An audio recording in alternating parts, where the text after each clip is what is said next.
Data interpretation and reasoning, data interpretation and reasoning, ये शुरू करने वाले हैं आज हम लोग, ठीक है। तो अगर हमारे क्वांटिटेटिव एप्टीट्यूड की बात करें ना हम लोग, सॉरी हमारे जनरल एप्टीट्यूड की अगर हम बात करें, आउट ऑफ द 15 मार्क्स,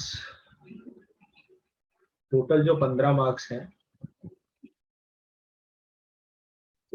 उसमें से यू कैन से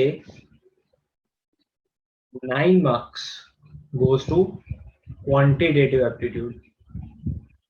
क्वांट मतलब हमारे वर्कबुक के चैप्टर 1 to 10, ओके, उसमें चैप्टर 7 8 बाकी है अभी, बट ये पूरा जो है 9 मार्क्स, सबसे बड़ी चीज जिसके अंदर आपको एल्जेब्रिक मैथमेटिक्स की जरूरत पड़ेगी, वैसा जो पोर्शन होता है that is our quantitative aptitude. Okay, ये हम लोग ऑलमोस्ट कर चुके हैं, we have got 2 chapters remaining. Okay,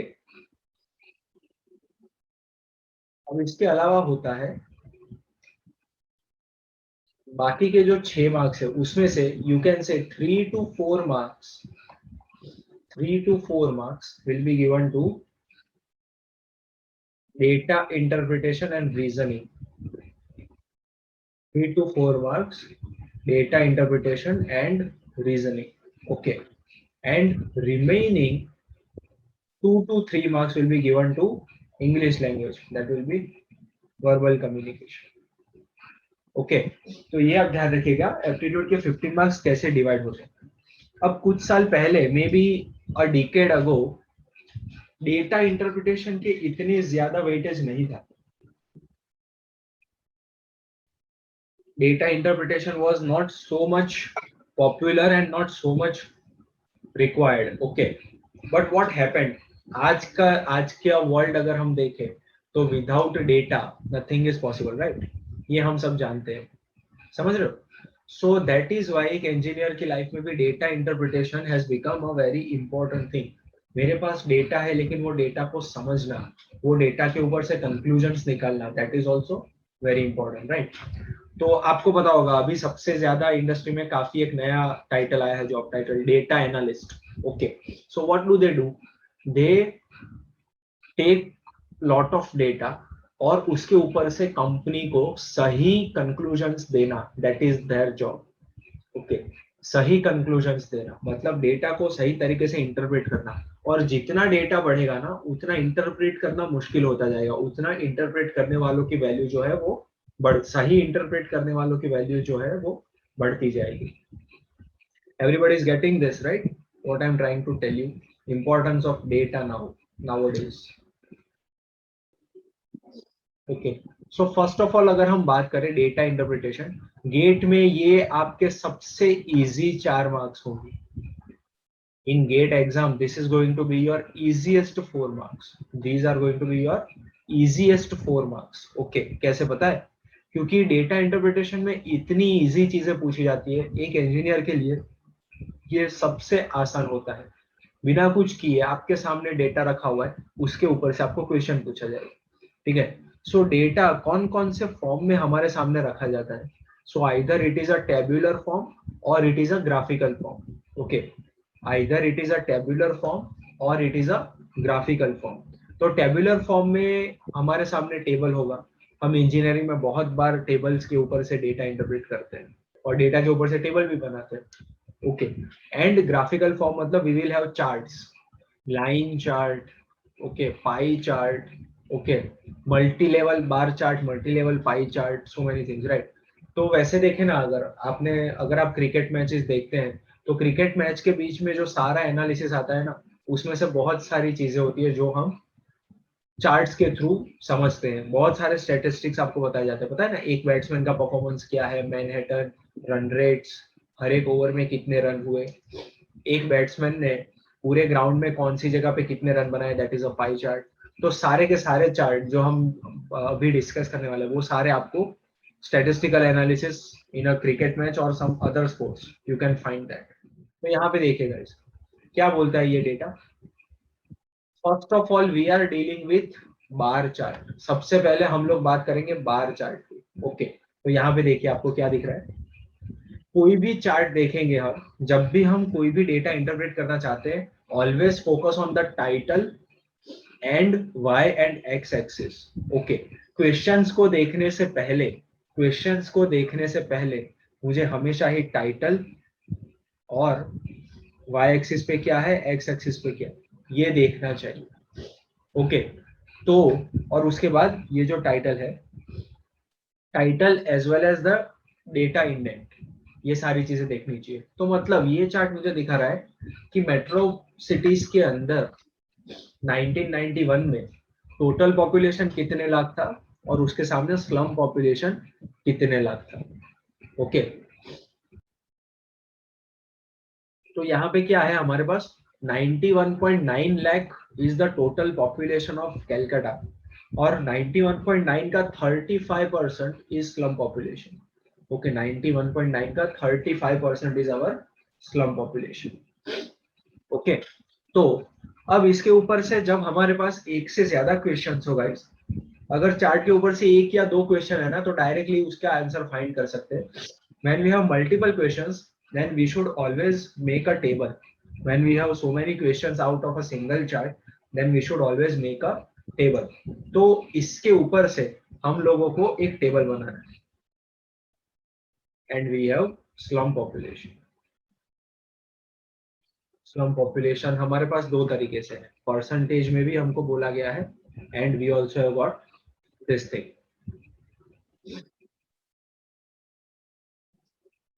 percentage के ऊपर से हम लोग टोटल पॉपुलेशन में से स्लम पॉपुलेशन का नंबर भी निकालेंगे। Okay, so we have got 1 2 3 4 5 6 7 cities, Calcutta, Mumbai, Delhi, Chennai, Ahmedabad, Hyderabad, Bangalore.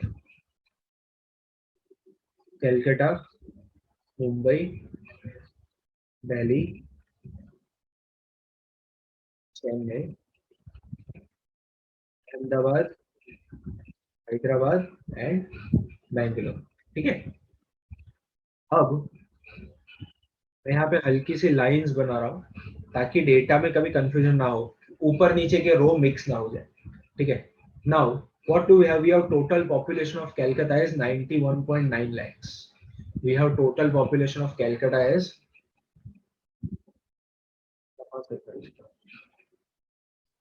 total population of Calcutta is 91.9 lakhs.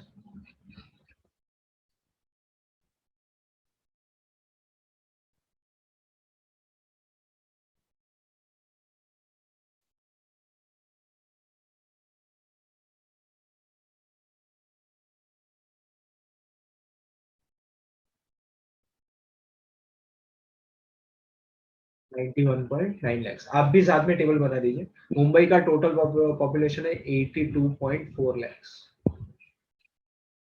57.3। Guys, this is not a rocket science, इसमें पहले ध्यान देना बाद में लिखना ऐसा जरूरी नहीं है, साथ में टेबल बना दो फटाफट से। 42.9 टेबल बनाते बनाते ही हमको क्लैरिटी मिल जाएगी। 25.5 lakhs for Ahmedabad and 25.5 lakhs for Hyderabad also, and Bangalore is 29.2 lakhs, 29.2 lakhs। Okay, ये है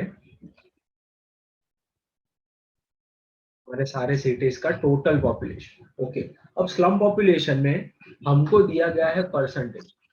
हमारे पास जो चार्ट है देखिए, स्लम पॉपुलेशन के लिए हमको परसेंटेज दिया गया है। ओके, तो Calcutta 35%, Mumbai 38%, Delhi 30%, that way.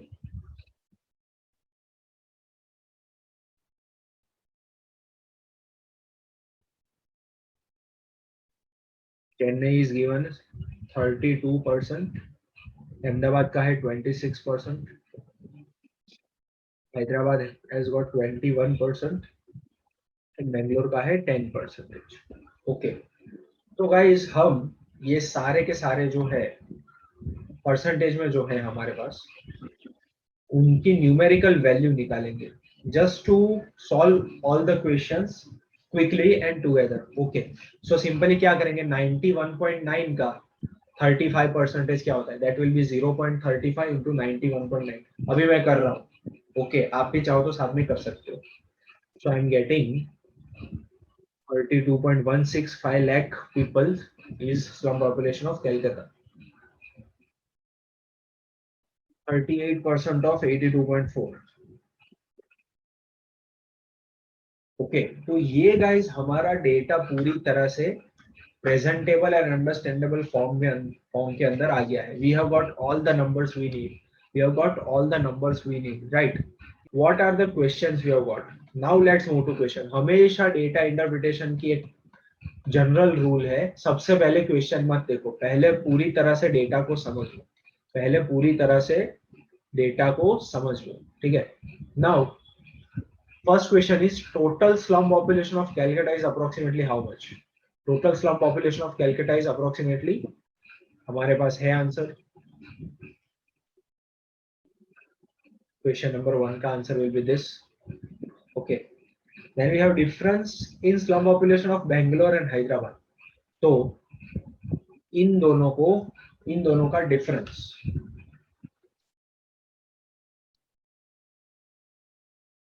2.435 lakhs. Everyone?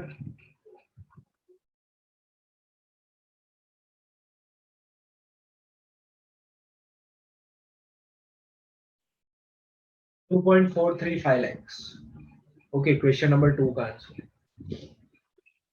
The city with highest slum population, कौन सा सिटी है highest slum population? Calcutta is there, right? यहाँ पे गाइस ध्यान रखना पड़ेगा, अगर आपने सिर्फ परसेंटेज रखा है ना तो यू विल फील लाइक कि ये होना चाहिए, लेकिन हमें परसेंटेज पे थोड़ी फोकस करना है, हमें तो एक्चुअल नंबर पे फोकस करना है. दैट्स व्हाई हमने ये कॉलम बनाया पूरा का पूरा, ठीक है? Then we have two cities with nearly equal slum population. कौन से दो सिटी है नियरली इक्वल स्लम पॉपुलेशन? तो यहाँ पे गाइस हमें देखना पड़ेगा, दो पेयर है हमारे पास जो हो सकती है, Calcutta and Mumbai, Ahmedabad and Hyderabad. Okay तो हमें दोनों के बीच का डिफरेंस जो है वो देखना पड़ेगा, किसका डिफरेंस सबसे कम है.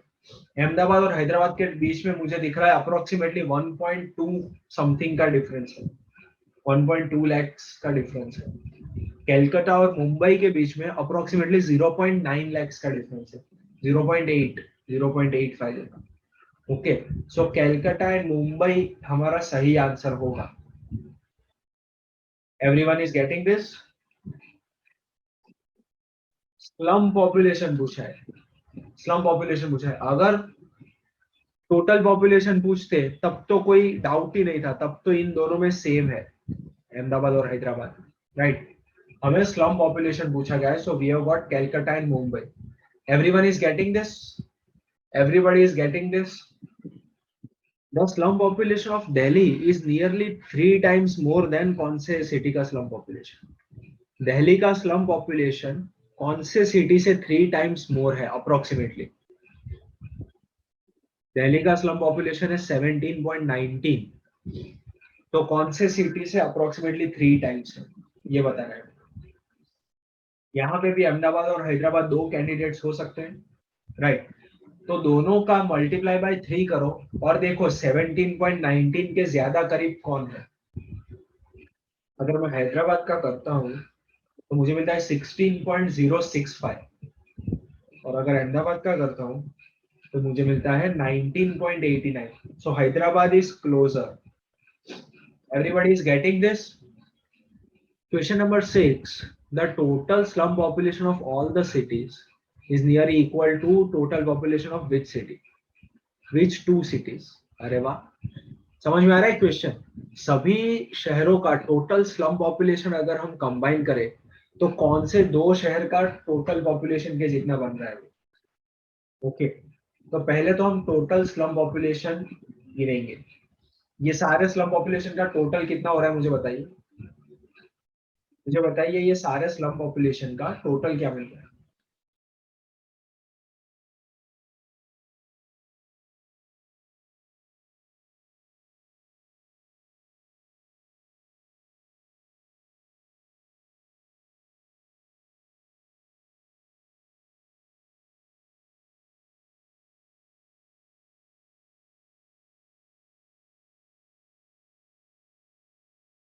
what we are getting is 109.3 lakhs exactly. Okay in सब का टोटल मिल रहा है 109.3 lakhs.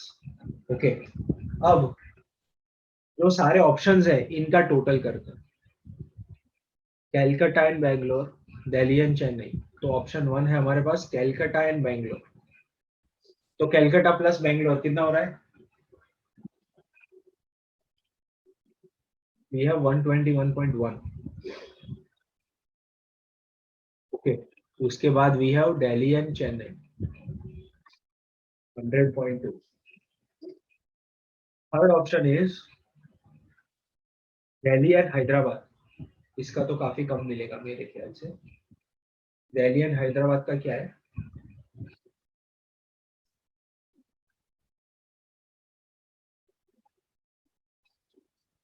$82.8, right? 82.8 lakhs. And Mumbai and Ahmedabad, Mumbai and Ahmedabad उसका क्या मिल रहा है?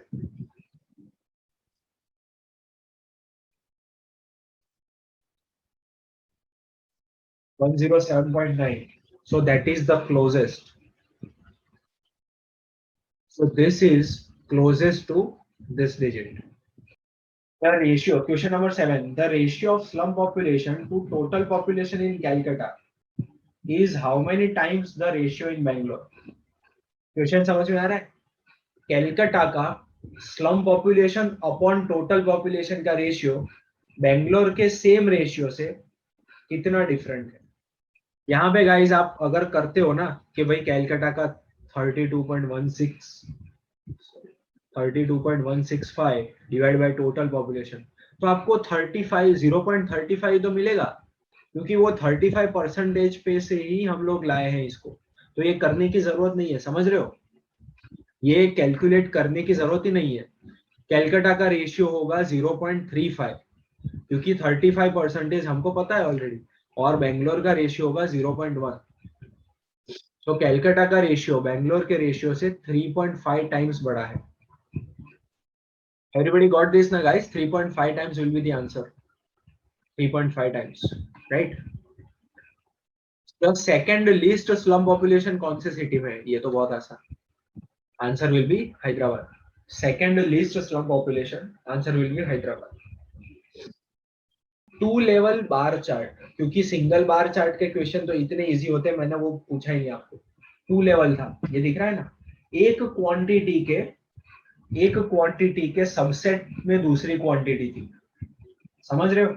टोटल पॉपुलेशन का सबसेट था ये slum population. It is like एक बैट्समैन ने कितने रन स्कोर किए और उसमें कितनी बाउंड्रीज है, तो जो सेकंड क्वांटिटी है वो फर्स्ट क्वांटिटी का सबसेट है. तो इसको बोलते हैं 2 लेवल बार चार्ट. ओके और यहाँ पे this is also horizontal bar chart. सारे जो बार्स है वो हमारे हॉरिजॉन्टल है, ठीक है? Same thing can be represented in vertical bar chart also. Cities जो है वो एक्स एक्सिस पे आ जाएंगे और पॉपुलेशन वाई एक्सिस पे. Everybody is getting that, right? जो मैं बोल रहा हूँ अभी वेराइटी. ओके अब क्वेश्चन नंबर 9 से जो नेक्स्ट करना है उसके लिए हमारे पास है राइट साइड वाला चार्ट. राइट साइड वाला चार्ट. ओके तो राइट साइड का जो चार्ट है वो हमको क्या बोल रहा है? So it is telling us import and export of spare parts by automobile company over the given years. कोई एक कंपनी का import and export of spare parts, ठीक है?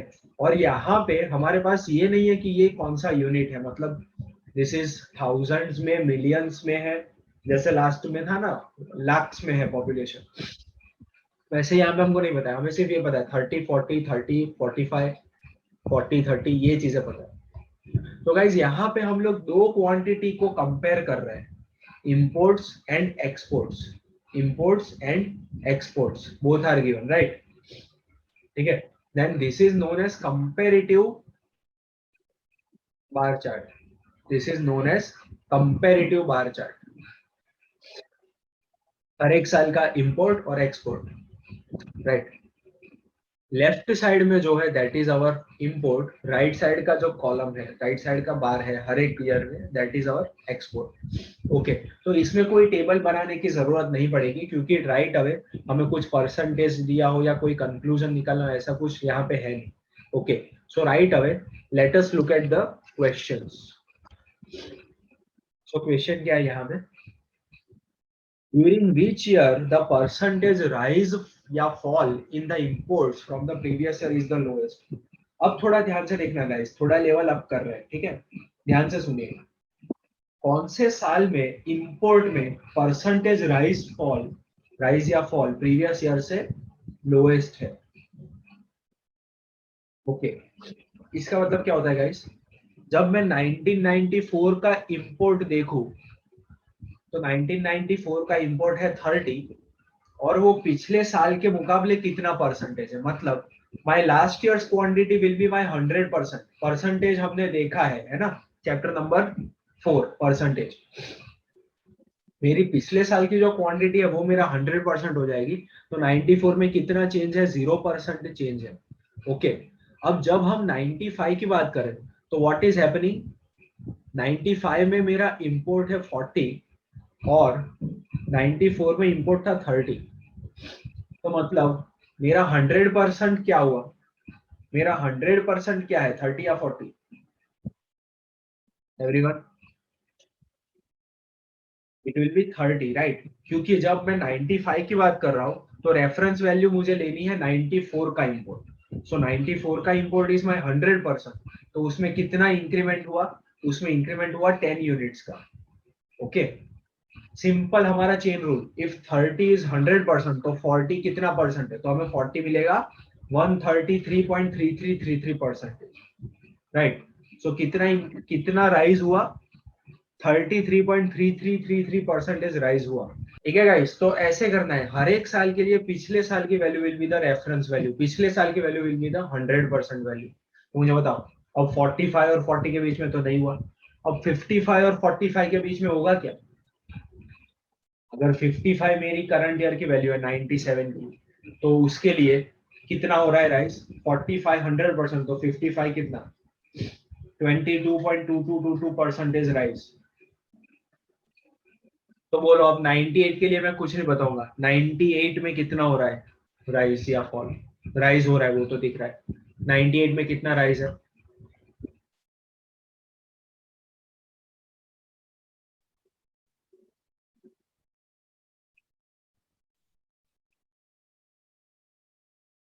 यस 9.09%, 9.0909 वो चलता जाएगा, ठीक है। अब 99 में क्या हो रहा है, 60 से 45 आ गया, तो यहाँ पे राइज नहीं होगा, यहाँ पे फॉल होगा, लेकिन कितना होगा, अगर 60 मेरा 100% है तो 45 मेरा कितना परसेंट है। तो गाइज ये प्रिलिमिनरी क्वेश्चन हम कर रहे हैं इसलिए हमने किया। ओके,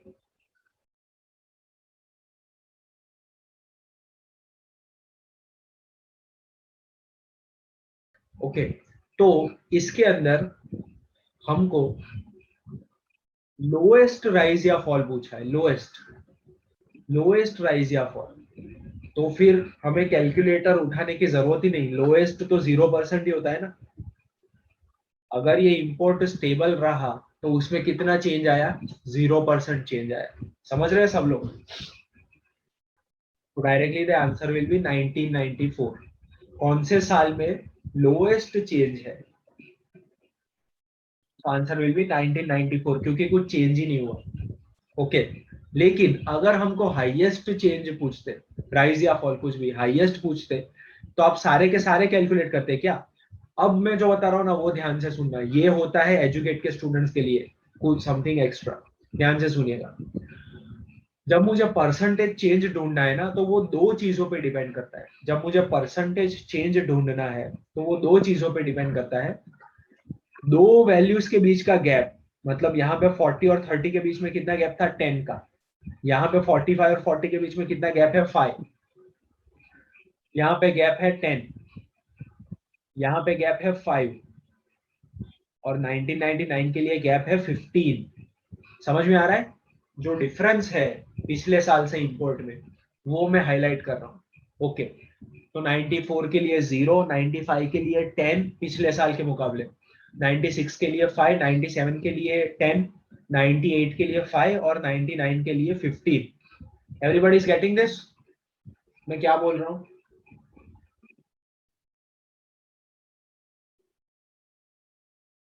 ठीक है, तो अब एक ये चीज पे डिपेंड करेगा कि गैप बड़ा होना चाहिए। अगर मुझे सबसे बड़ा चेंज चाहिए परसेंटेज में, तो क्या होना चाहिए? गैप बड़ा होना चाहिए। तो obviously I be focusing on 1995, 1997 and 1999। समझ रहे हो? 95 और 97 में 10 का गैप है और 99 में 15 का गैप है, तो ये तीन के ऊपर फोकस करेंगे। One thing. सेकेंड थिंग, जैसे हमने बोला कि गैप बड़ा होना चाहिए, वैसे ही प्रीवियस रेफरेंस वैल्यू जितनी छोटी होगी उतना परसेंटेज में ज्यादा दिखेगा। समझ रहे हो? प्रीवियस रेफरेंस वैल्यू, अगर मेरी रेफरेंस वैल्यू है 200 और मुझे 10 का इंक्रीमेंट मिला तो वो हुआ 5%। अगर मेरी रेफरेंस वैल्यू है 50 और मुझे 10 का इंक्रीमेंट मिला तो वो हुआ 20%। Are you getting it? ये किसको समझ में नहीं आया मैं जो बोल रहा हूँ? मेरा 100% जो है वो जितना छोटा होगा उतना जो गैप है वो ज्यादा परसेंटेज का दिखेगा। एवरीबॉडी इज गेटिंग दिस ना? Okay, so this is the beauty of percentage. तो डेटा इंटरप्रिटेशन में ये लॉजिक आपको काफी हेल्पफुल हो जाता है। आपको 10 की जगह 2 ही कैलकुलेशन करने पड़ते हैं। अगर ऐसे 10 साल का डेटा दिया है, आप देख के फिगर आउट कर सकते हो कि इसमें से ये 2 साल को, मोस्टली ये दो में से कोई एक होना चाहिए। ओके, जैसे कि अभी देखो, आपने देखा कुछ एक वीक पहले न्यूज आई थी कि कोरोना के सेकेंड वेव होने के बावजूद कुछ हमारा जीडीपी, इंडिया का लास्ट क्वार्टर का जीडीपी 21% था। याद है? Okay, so how did that happen? Because उसके पिछली बार में वो इतना गिरा था कि अब प्रीवियस क्वार्टर की रेफरेंस वैल्यू बहुत नीचे है। समझ रहे हो? हर क्वार्टर में अगर भारत 500 मिलियन का ट्रेड करता था, 500 मिलियन का प्रोडक्शन करता था, तो उसकी जगह में पिछली बार सिर्फ 250 मिलियन का हुआ था। तो अभी हम 250 से 300 पे भी पहुंचे ना, तो वो 20% मोर दिखता है। समझे एवरीबडी? ओके, इसमें हर बार मैं एक एग्जांपल देता हूँ कि जैसे आप सोचो, हम बात करें अभी आज के ही शायद न्यूज है, मुकेश अंबानी की इनकम जो है वो 1,000 मिलियन से बढ़ गई, ऐसा कुछ था। ओके, अब हम ऐसी बात करते हैं कि रिलायंस का जो शेयर है, अज्यूम करो कि वो आज 1,000 रुपए था, कल वो हो गया 1,010 रुपए। 1% इंक्रीमेंट। Okay, 1% increment. ठीक है, और यहाँ पे हमारे ऑफिस के पास, लेटेस्ट से शिवरंजनी क्रॉस रोड के सिग्नल पे हमारे पास कोई एक, यहाँ पे कोई डेली वेज अर्नर है, कोई चाय वाला है। ओके, जो कल 100 रुपीज कमाया था और आज उसने अर्न किए 200 rupees. Yesterday he earn 100 rupees, today he has earn 200 rupees. तो उसका प्रॉफिट हो गया 100%, दो गुना, है कि नहीं? उसका प्रॉफिट हो गया 100%। हमने देखा कि 94 में 0% चेंज है। ओके, 1994 में percentage change is 0। Alright, lowest. अब मुझे क्वेश्चन नंबर 10 पे जाते हैं हम लोग। What is the ratio of total imports to total exports for all the given years together? सारे साल का मिला के total import upon total export कितना होता है? तो बताओ मुझे, टोटल इंपोर्ट कितना है? What is total import? 30 plus 30 plus 40, 305 units. 305 units है total import, right? And total export क्या है?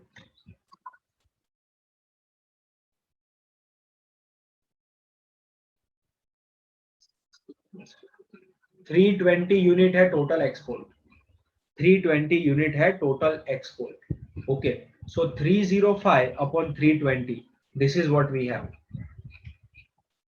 जो रेशियो है वो क्या है, 305 अपॉन 320। ठीक है गाइस, क्वेश्चन नंबर 10 के लिए we have total export upon total import. Okay, now let us have a look at the options.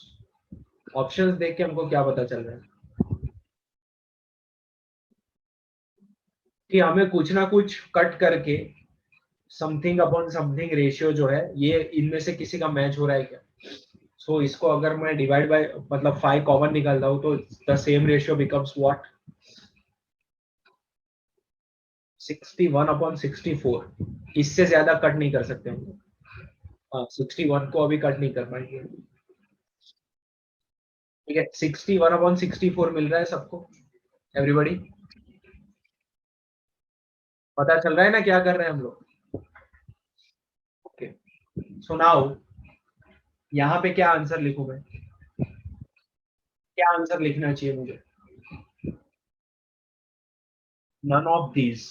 Okay, ये बहुत इंपॉर्टेंट है ये समझना, क्योंकि यहाँ पे क्या होता है पता है, अगर आप ये रेशियो निकालेंगे ना 63 अपॉन 65 या 31 अपॉन 35, तो काफी नजदीक मिलेगा कैलकुलेटर के अंदर। जो आपको मिलेगा ना 0 पॉइंट समथिंग, वो हमारा जो ओरिजिनल रेशियो है उससे काफी नजदीक मिलेगा। लेकिन हमको एग्जैक्टली 61 अपॉन 64 चाहिए, हमको एग्जैक्टली चाहिए होता है 61 अपॉन 64।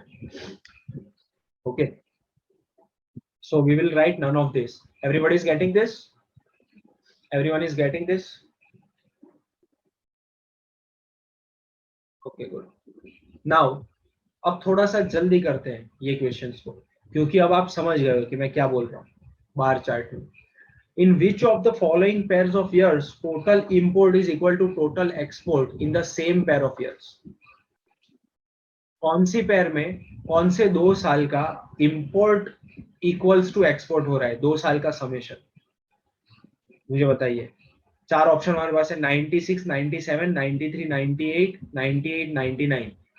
तो बताओ मुझे 96, 97 में ऐसा हो रहा है क्या।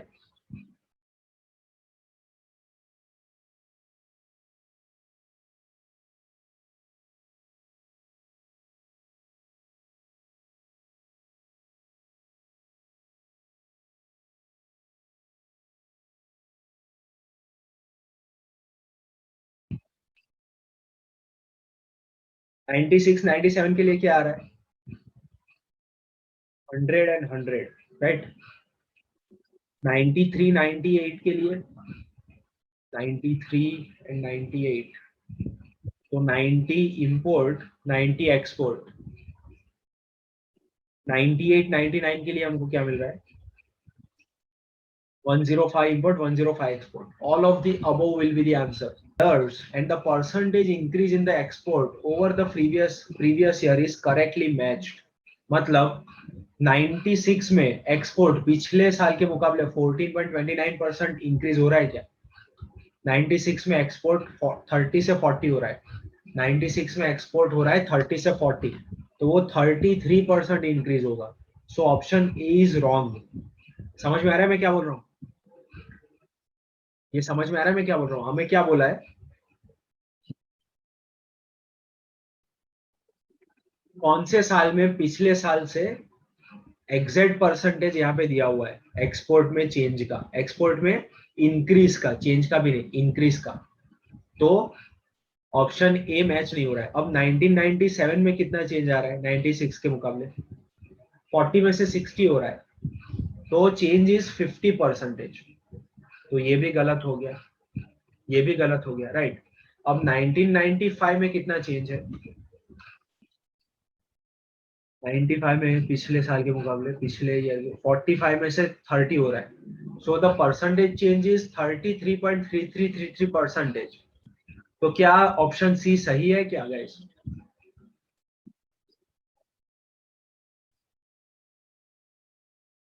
Very good, option C is not correct. Why, because हमें इंक्रीज पूछा है, हमारा परसेंटेज मैच हुआ चेंज का, क्योंकि 45 से 30 जा रहे हैं तो 33.33% डिक्रीमेंट हुआ। लेकिन हमको क्या पूछा है कि इंक्रीज मैच होना चाहिए, तो इंक्रीज तो हो ही नहीं रहा है, तो ऑप्शन सी आएगा ही नहीं। एवरीबॉडी इज गेटिंग दिस और नॉट? एवरीवन समझ में आ रहा है ना सबको?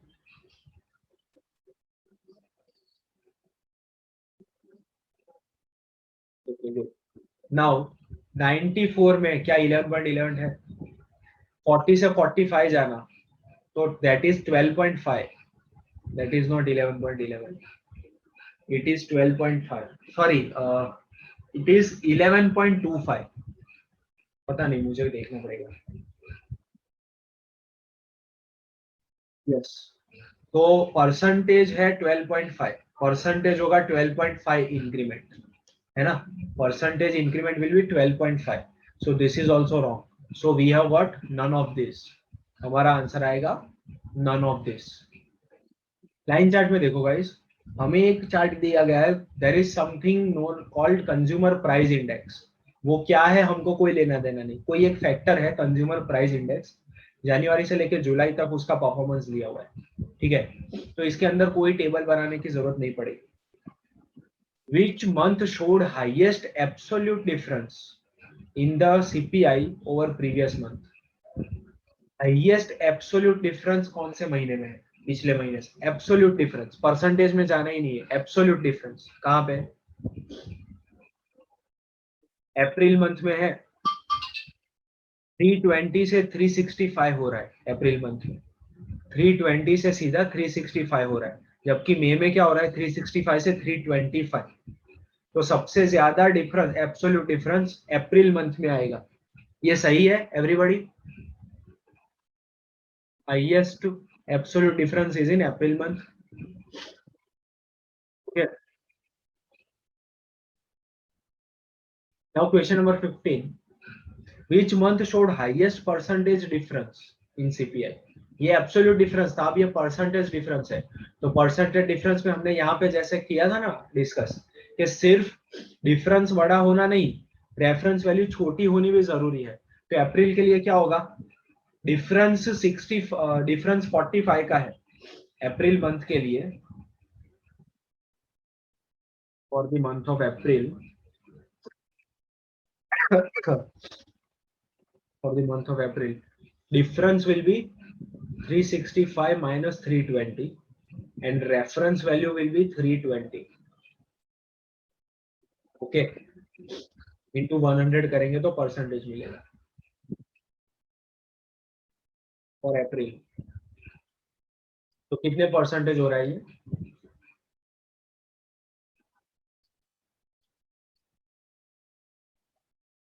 14.062 परसेंटेज हाइक हुआ ये, परसेंटेज चेंज। ओके, और मई महीने में क्या हो रहा है, हम पहुंच रहे 325 पे, 325 माइनस 365 अपॉन 365, क्योंकि पिछले महीने की वैल्यू है 365 अप्रैल महीने की, तो ये हमको मिलेगा माइनस 10.959 परसेंटेज। ओके, देखा? तो यहाँ पे बिकॉज की ये रेफरेंस वैल्यू छोटे, डिफरेंस तो थोड़ा सा बड़ा है ही, लेकिन रेफरेंस वैल्यू छोटी होने की वजह से ये काफी बड़ा हो गया, 10% की जगह सीधा 10.9% की जगह सीधा 14%। तो after that we have what, और how many months CPI is greater than 350? ये तो डायरेक्टली पता चलेगा, कितने महीनों के लिए 350 से ज्यादा है सीपीआई?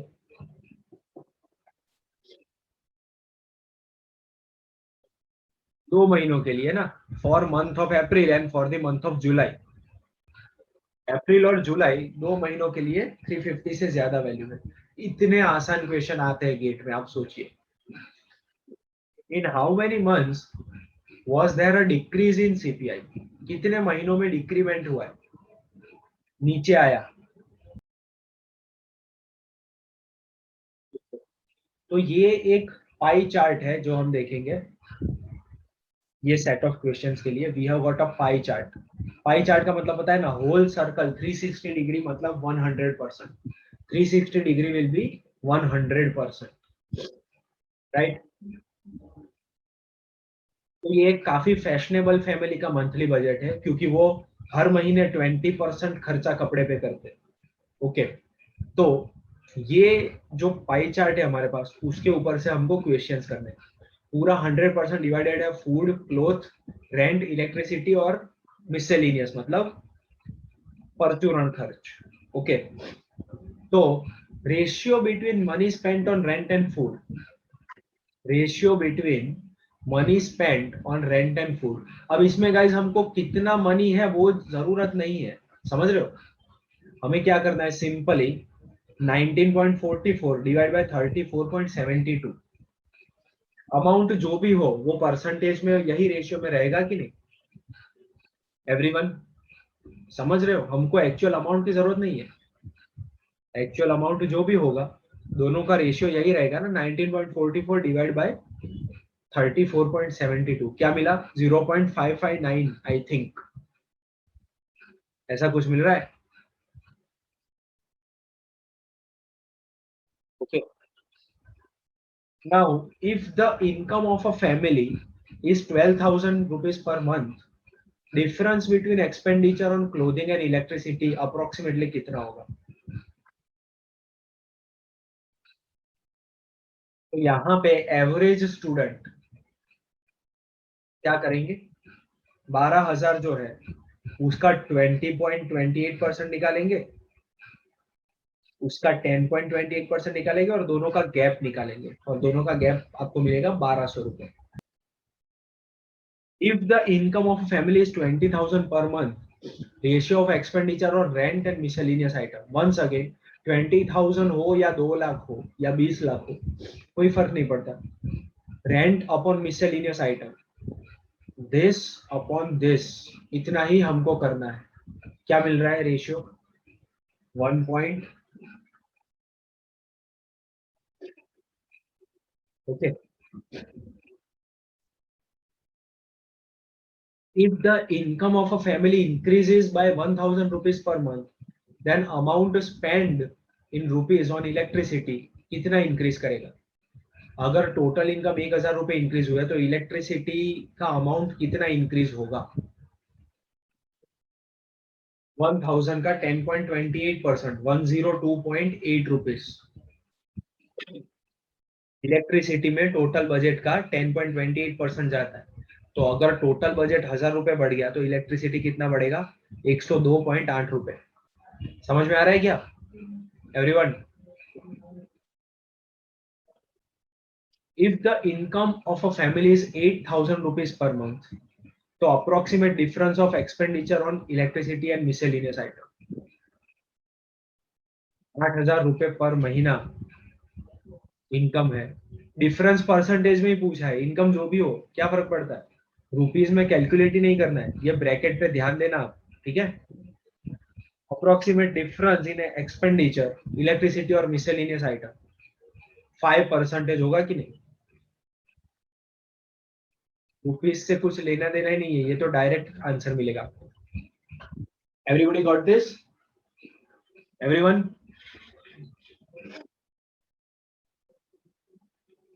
Okay good.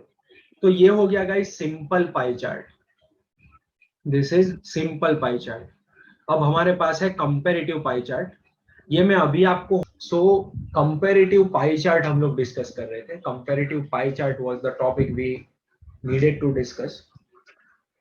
इसके अंदर क्या हो रहा था, टोटल 1200 स्टूडेंट्स का हमारे पास चार्ट है, ये ABCDEF। Okay, and we have got then 800 girls का एक चार्ट है। We need to make a table. Okay, table में क्या होना चाहिए हमारे पास? होना चाहिए, एक तो है कोर्स,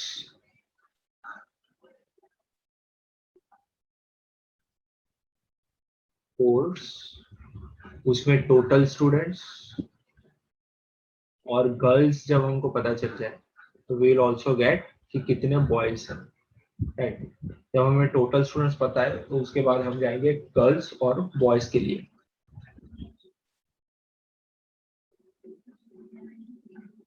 थोड़ा सा ऐसे लिख रहा हूँ कि कंफ्यूजन ना हो हमें। Okay, now 240 students for course A, 180 for B, and 60 students for course C. Okay, 144 students and 156 students. Correct. So now that is what we have.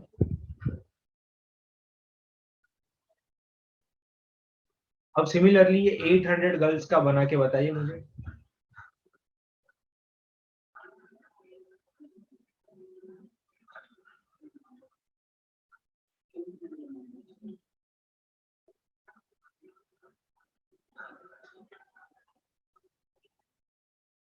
Okay, तो ये गर्ल्स है, तो अब सिर्फ सब्ट्रैक्ट करेंगे तो हमें नंबर ऑफ बॉयज मिल जाएंगे.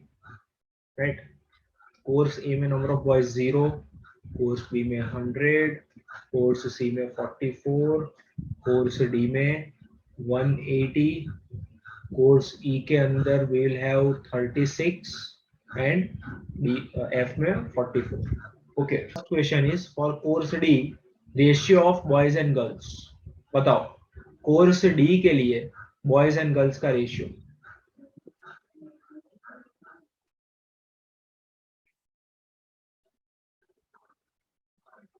यस, यहाँ पे एक मैंने 32 की जगह 36 लिख दिया था.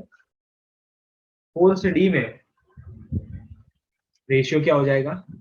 Boys upon girls will be 3/4. Right. 180 upon 240 will be 3/4. अगर न्यूमेरिकल आंसर में पूछा होता तो वी विल राइट 0.75.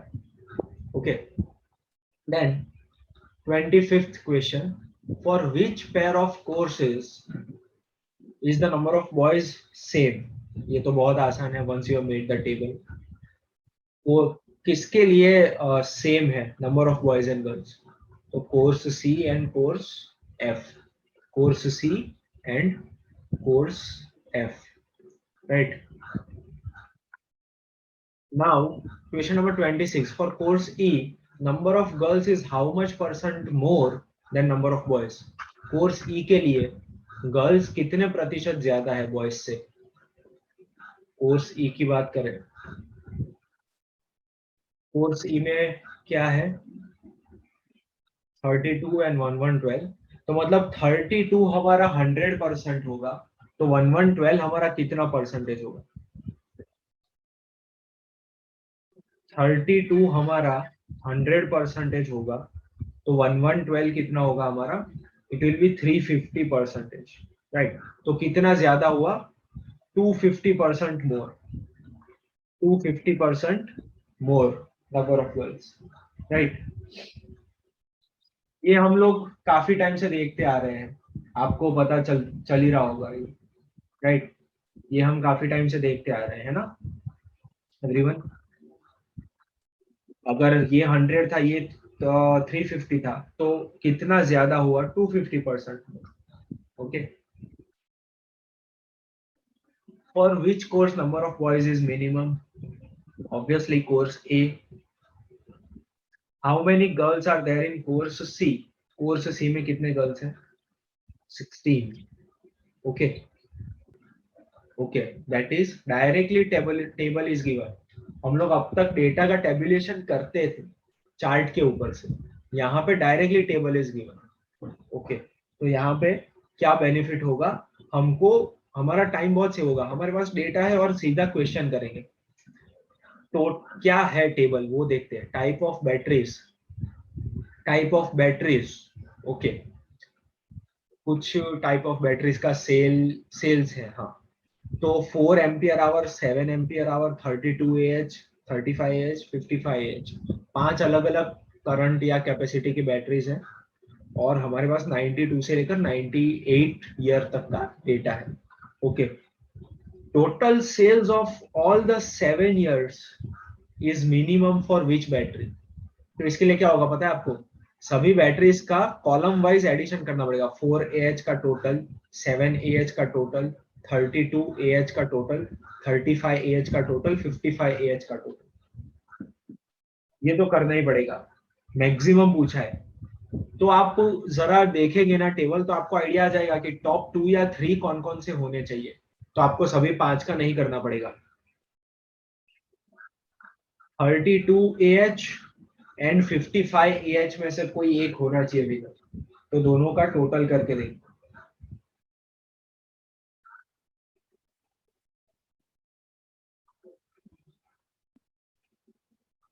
32 AH का टोटल कितना हो रहा है गाइस?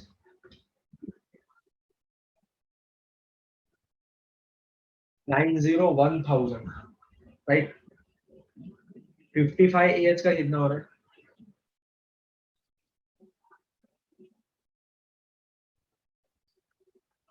799,000। और कोई लग रहा है क्या कैंडिडेट? 35 AH में तो काफी जगह पे 100 से कम है, 4 AH में भी कम है, 7 AH में शुरुआत में अच्छा था, बाद में परफॉर्मेंस डाउन है, right. So 32 AH is the winner. 901,000 batteries have been sold. Clear है ये everybody? This is clear, right? What is the difference in the number of 35 AH batteries sold in 93 and 97? कैसे? कितना आसान question. 35 AH की 93 में 84,000, 97 में 45,000, 84,000 minus 45,000, 39,000 will be the difference. I hope इसमें किसी को डाउट नहीं है। ओके, इन द केस नहीं, 31st, the percentage of 4AH batteries sold to the total number of batteries sold was maximum in which year? ये होता है थोड़ा सा लॉजिक वाला क्वेश्चन, कि जिसमें अगर मेरे पास लॉजिक है तो मैं थोड़ा जल्दी कर सकता हूँ।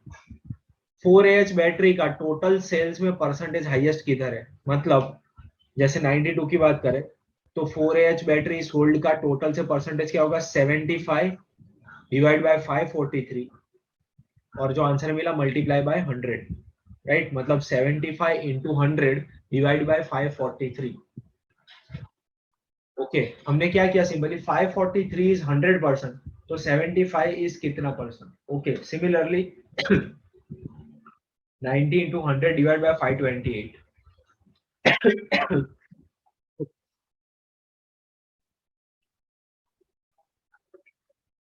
ओके, तो क्या पता चल रहा है गाइस यहाँ पे हमको ये पता चल रहा है कि जो हमने लास्ट लेक्चर में डिस्कस किया था, जब भी परसेंटेज हाईएस्ट चाहिए तो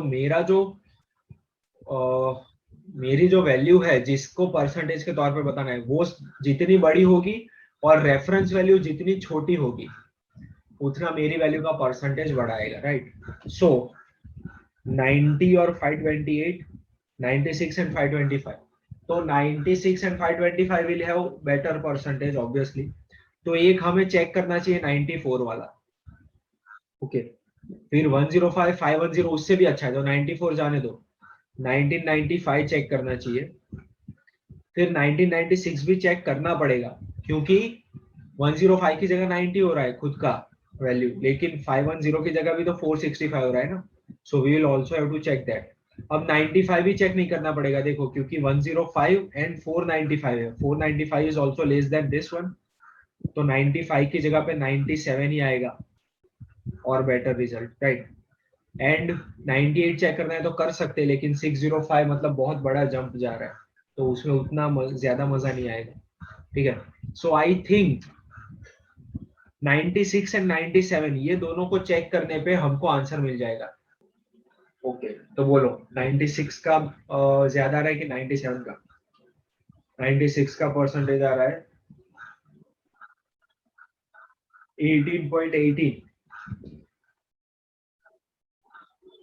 97 का आ रहा है 21.21, तो 1997 में 4AH का परसेंटेज टोटल सेल्स में मैक्सिमम है, हाईएस्ट है। Everybody got this? एवरीवन? अब 32 में क्या बोल रहे हैं? In the case of which battery there was a continuous decrease from 92 to 97?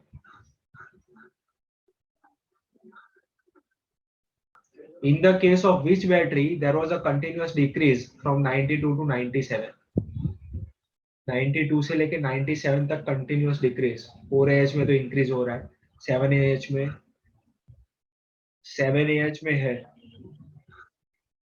7AH में डिक्रीमेंट हो रहा है, बाकी सारे में अगर आप देखोगे कहीं ना कहीं बीच में इंक्रीमेंट आ रहा है. Okay, so 7AH is our answer.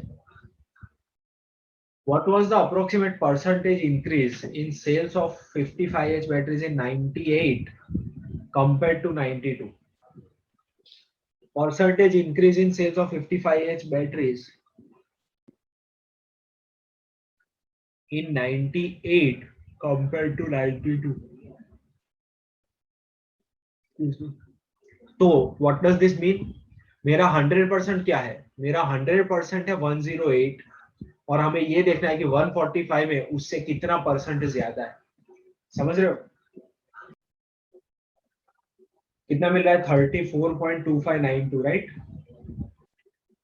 Okay guys, तो ये बेसिक क्वेश्चन खत्म हुए. अब हम डेटा इंटरप्रिटेशन के एक्चुअल गेट क्वेश्चन की बात करेंगे.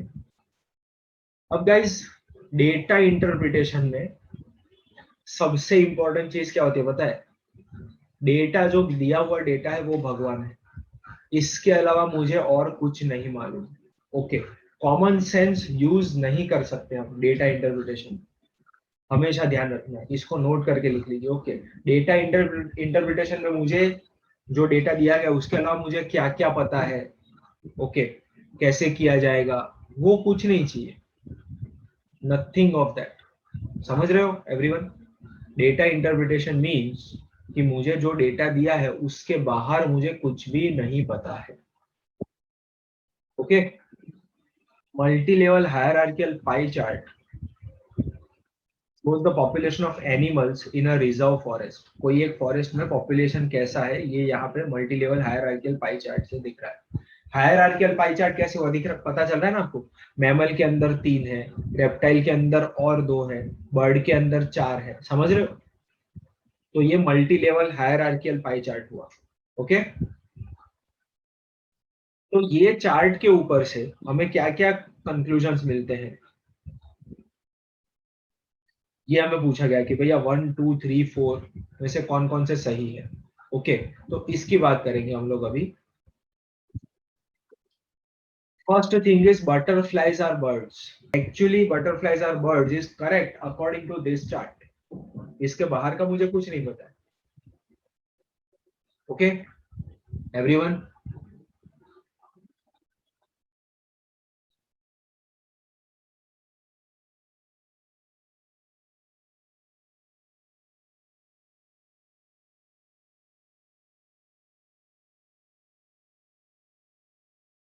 Now second thing is there are more tigers in the forest than red ants. Tigers की पॉपुलेशन रेड एंट से ज्यादा है. Is this correct? ये टाइगर का जो है उसका एरिया रेड एंट के एरिया से ज्यादा है ना.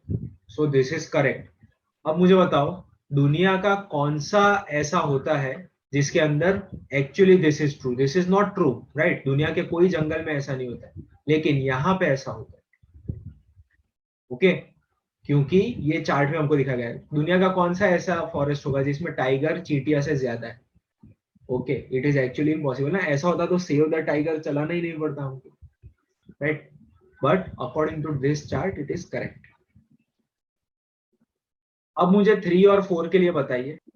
ये चार्ट के ऊपर से हम सिर्फ 1 2 एंड 3, सिर्फ 1 2 एंड 3 कंक्लूड कर सकते हैं. We can not conclude statement number 4. We can not conclude statement number 4. ये बहुत ही अच्छा क्वेश्चन है. Question number 2 is like amazing question. P, Q, R, and S are 4 types of dangerous microbes recently found in a human habitat. Dangerous virus या bacteria 4 type के हमको मिले हैं जिसके ऊपर स्टडी चल रहा है. अभी तो वैसे भी इसका ही ट्रेंड चल रहा है. The area of each circle with its diameter printed in brackets represents growth of a single microbe surviving human immunity system within 24 hours of entering the body. देखो, पहले एक बेसिक चीज आपको समझा दूं. कोई भी वायरस खतरनाक कब होता है? वायरस या बैक्टीरिया कुछ भी, कोई भी वायरस खतरनाक कब होता है? उसके लिए 4 चीजें मैटर करती है. ओके, एक तो बॉडी में एंटर होने के बाद वो सरवाइव करना चाहिए, right. First thing would be body में एंटर होने के बाद वो सरवाइव करना चाहिए, okay. Second thing would be, कुछ होते हैं ना, कुछ वायरस होते हैं जो बॉडी में एंटर होते हैं बट हमारा इम्यूनिटी सिस्टम उनको मार देता है, okay. Second thing would be वो सरवाइव कर गया, उसके बाद कितने जल्दी वो मल्टीप्लाई होता है, उसका ग्रोथ कितना होता है, ओके। जैसे कि हमको पता है कि कैंसर जो है, कुछ टाइप के कैंसर जो है उसमें इंसान कोरोना से भी ज्यादा गारंटी है कि वो उनकी डेथ हो जाएगी, राइट। लेकिन वो बॉडी में एंटर होने के बाद सर्वाइव होने का चांस कम हो जाता है, वन थिंग। फिर वो मल्टीप्लाई अपने आप को मल्टीप्लाई नहीं कर पाता है जल्दी, तो भी क्या होगा, बॉडी की इम्यूनिटी सिस्टम उसके ऊपर हावी हो जाएगी, या फिर 10 15 20 साल लग जाएंगे उसको डेवलप होते होते, right. So that is the second thing. First thing is surviving the immunity system, second thing is multiplication, अपना खुद का growth. Third thing will be damage to the human body. Third thing will be damage to the human body, okay. And fourth thing will be how much contagious it is. समझ रहे हो, contagious अगर नहीं होगा, फैला जल्दी से दूसरे ह्यूमन बॉडी में वो नहीं जा रहा है, तो भी उसका फिर वो वायरस ज्यादा टाइम सर्वाइव नहीं कर पाएगा ना। कोरोना से पहले काफी सारे वायरस ऐसे आए जिसको न्यूज बहुत मिले, लेकिन उससे कुछ हुआ नहीं। एक लिमिटेड स्टेट में या लिमिटेड कंट्री में उसने डैमेज किया और फिर वो वायरस खत्म हो गया, क्योंकि वो जल्दी से अपने आप को स्प्रेड नहीं कर पाया, समझ रहे हो। तो ये कंटेजियस एंड जो मैंने बताया कि कितना डैमेज करेगा ह्यूमन बॉडी को, सबसे ज्यादा कंटेजियस वायरस और सबसे ज्यादा सर्वाइव करने वाला वायरस क्या है पता है, राइनो वायरस, जो जुकाम करता है हमको, लेकिन वो बॉडी को किसी की जान नहीं ले सकता ना, तो इसलिए we don't worry that much. तो everybody is getting this four things, ये चारों के चारों का डेंजरस कॉम्बिनेशन हमको कोविड में मिला, कोविड-19, राइट।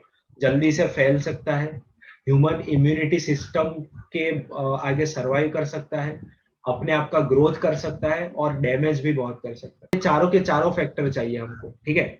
चार में से एक भी फैक्टर में अगर वो बहुत वीक होगा ना, तो वो ज्यादा नुकसान नहीं कर पाएगा, ठीक है। तो देखिए, फर्स्ट थिंग इज सरवाइव करने के बाद उसका ग्रोथ, मतलब कितना फास्ट वो ग्रोथ करता है, वो उसके डायामीटर से बताया गया है, वो हमको बोल रहे हैं। समझ में आ रहा है, 50 40 mm 30 mm एंड 20 mm, समझ में आ रहा है everyone.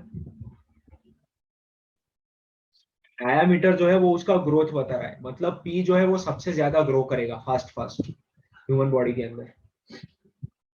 The danger to human beings varies proportionately with the toxicity potency and growth attributed to a microbe in the figure. Okay, तो और दो फैक्टर हमको दिखाए हैं, टोटल चार की जगह इधर तीन फैक्टर है हमारे पास, चार फैक्टर नहीं है। कंटेजियस कितना है वो नहीं देखा है यहाँ पे, तो let us not worry about that. देखो, एक्स एक्सिस पे क्या है, probability that microbe will overcome immunity system, मतलब माइक्रोब इम्यूनिटी सिस्टम में से सरवाइव कर जाएगा इंसान के बॉडी में, उसकी प्रोबेबिलिटी है। तो वो लेवल पे एस सबसे ज्यादा चांसेस है कि वो सरवाइव करेगा, बाकी सब जो है वो 40 और 50% पे है। समझ में आ रहा है ना, एक्स एक्सिस की बात कर रहा हूँ। 0.4 एंड 0.5 पे है, पी एंड आर 0.4 पे, क्यू 0.5 पे एंड एस जो है वो है 0.8 पे, ओके। तो सरवाइव करेगा बॉडी के अंदर, उसका सबसे ज्यादा चांस है एस का। लेकिन अगर सरवाइव कर गया तो सबसे फास्ट ग्रो कर रहा है P, right. And Y axis पे है toxicity, milligrams of microbe required to destroy half of the body mass। ये ध्यान से समझना पड़ेगा, टॉक्सिसिटी जो है वो कैसे मेजर करी जाती है। आप बताओ, अगर मुझे कोई कोई एक जहर है, कोई एक स्नेक का या कुछ भी, जो अगर 10 ml ह्यूमन बॉडी में जाए तो इंसान की मौत होती है, और दूसरा एक है जो 1 ml बॉडी में जाए तो इंसान की मौत हो सकती है, तो which one is the dangerous one, 1 ml वाला, समझ रहे हो। 1 ml वाला जो जहर होगा that is more dangerous, right, क्योंकि वो कम चाहिए। So that is what is here, समझे। तो मतलब एस जो है वो 200 मिलीग्राम चाहिए, इंसान का हाफ बॉडी मास डिस्ट्रॉय करने के लिए, और पी जो है वो 800 मिलीग्राम चाहिए। तो समझ रहे हो, वाई एक्सिस पे जो नीचे है that will be more dangerous. Everyone is getting this? तो हमें क्या कंक्लूजन मिला, एक्स एक्सिस पे जो सबसे आगे होगा वो ज्यादा डेंजरस है, वाई एक्सिस पे जो सबसे नीचे होगा वो ज्यादा डेंजरस है, और जिसका डायामीटर बड़ा होगा वो ज्यादा डेंजरस है। समझे क्या एवरीबॉडी? तो गाइज हमें ये तीन फैक्टर्स को यूज करके एक कॉमन मल्टीप्लायर बनाना पड़ेगा। Okay, so what do we have कि भैया अभी क्या पूछा है क्वेश्चन के, एक फार्मास्यूटिकल कंपनी को इसमें से किसके सामने वैक्सीन बनानी चाहिए, मतलब सबसे डेंजरस क्या है। तो हमें ये ढूंढना है कि इसमें से सबसे डेंजरस कौन है, इनमें से सबसे डेंजरस कौन है, right. So what should we do, पता है, इसको डिस्कस करते हैं कि भैया कितना डेंजरस होगा, कितना डेंजरस होगा। अभी डेंजरस को क्या लिखते हैं, कैपिटल डी। डेंजरस कितना होगा, वो फैक्टर इज प्रपोर्शनल टू उसका ग्रोथ, proportional to उसकी probability of survival and inversely proportional to required toxic mass। ये समझ में आया क्या?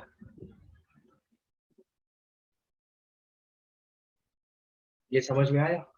ऐसा क्यों हुआ, क्योंकि y एक्सिस पे जितना ऊपर जाते हैं उतना कम डेंजरस है, तो वो इनवर्सली प्रोपोर्शनल होगा। x एक्सिस पे जितना आगे जाएंगे उतना ज्यादा डेंजरस है, तो वो लीनियरली प्रोपोर्शनल। डायमीटर जितना बढ़ेगा उतना ज्यादा डेंजरस है, तो वो भी लीनियरली प्रोपोर्शनल। समझ में आया? Degree of dangerous is linearly proportional to growth मतलब डायमीटर, प्रोबेबिलिटी ऑफ सर्वाइवल मतलब X axis, and inversely proportional to toxic mass required मतलब वाई एक्सिस को इनवर्सली प्रोपोर्शनल। ये रिलेशन समझ में आया? तो बस अब ये रिलेशन हमको बनाना है। What will be the value of DP? DP के लिए जो कांस्टेंट आएगा मतलब dangerous degree of P, that will be 0.4 into 50 mm upon 800। 0.4 into 50 upon 800। Okay, कितना मिला ये मुझे बताइए।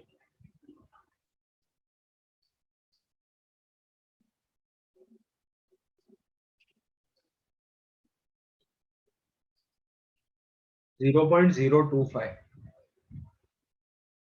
0.025। ओके, अब यहां पे पहले देखना पड़ेगा डायमीटर के प्रोपोर्शनल है कि एरिया के। देखो गाइस, अभी मैंने गलती करी है, डायमीटर नहीं चलेगा, हमको एरिया लेना पड़ेगा। Area of each circle represents the growth. ये डेटा में उलझाने के लिए आपको बड़े बड़े स्टेटमेंट बनाए गए हैं। Area of each circle with diameter printed in brackets represents the growth of a microbe. मतलब एरिया जो है वो माइक्रोब का ग्रोथ रिप्रेजेंट करता है, डायमीटर नहीं। तो actually we need to take D का स्क्वायर, प्रोबेबिलिटी हो जाएगा 50 का स्क्वायर।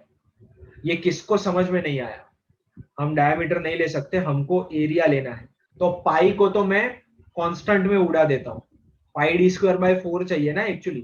तो पाई बाय 4 तो एक तरीके का कांस्टेंट ही है, तो उसको उड़ा देते हैं। यहाँ पे हम लोग प्रोपोर्शनलिटी लिख देते हैं। हमको डायमीटर नहीं, हमको एरिया चाहिए था। Growth is represented by area, ऐसा क्लियरली लिखा हुआ है। हमको डिस्ट्रैक्ट करने के लिए स्टेटमेंट ऐसे लिखा गया कि area of each circle with diameter printed in brackets represent the growth. मतलब ब्रैकेट में डायमीटर प्रिंट किया है लेकिन एरिया ग्रोथ को रिप्रेजेंट करता है। Everybody is with me? Everyone, everyone is getting this?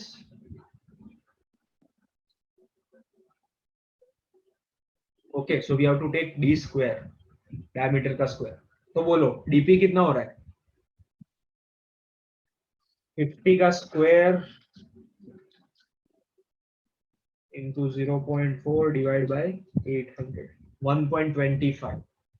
dp will be 1.25। okay, guys square नहीं लिया तो जरूर नहीं कि सेम आंसर मिले, स्क्वायर नहीं लिया तो गलती हो जाएगी हमसे, क्योंकि स्क्वायर से बड़ी बड़ी बहुत वैल्यू में बहुत बड़ा चेंज आएगा, राइट। अब मुझे ऐसे ही सभी के फाइंड करके बताओ। डी क्यूब, डी क्यूब क्या प्रोपोर्शनल कांस्टेंट क्या होगा? 0.5, एक्स एक्सिस पे 0.5 इंटू 40 का स्क्वायर डिवाइड बाय 600।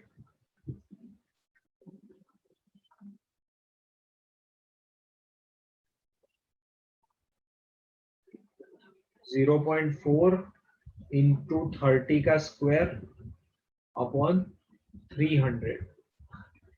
आर के लिए 1.2 मिल रहा है ना, मुझे याद है आर के लिए 1.2 मिलना चाहिए, और एस के लिए 0.8 इंटू 20 का स्क्वायर अपॉन 200। 0.8 इंटू 20 का स्क्वायर अपॉन 200। ओके, तो ये क्या मिला हमको? 1.6। So S is the most dangerous one. सबसे पहले इसके लिए वैक्सीन बनानी चाहिए। Everybody got this? तो देखो यहाँ पे क्या हुआ, एस का ग्रोथ कम है लेकिन वो बहुत आगे है सर्वाइवल में और बहुत डेंजरस है टॉक्सिसिटी में। ओके, तो दो फैक्टर में वो इतना आगे है कि ग्रोथ कम होने के बावजूद ये सबसे खतरनाक निकला। ओके, ये सबसे बढ़िया क्वेश्चन था मेरे हिसाब से डेटा इंटरप्रिटेशन का, राइट। नाउ ये बहुत आसान क्वेश्चन है, ये कुछ मिसमैच हो गया है। The exports and imports in crores of rupees of a country from 2000 to 2007 are given in the following bar chart। Export और इंपोर्ट दिए गए हैं यहाँ पे।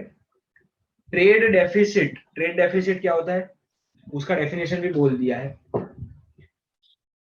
import, excess of imports over exports, in which year the trade deficit is 1/5 of the export।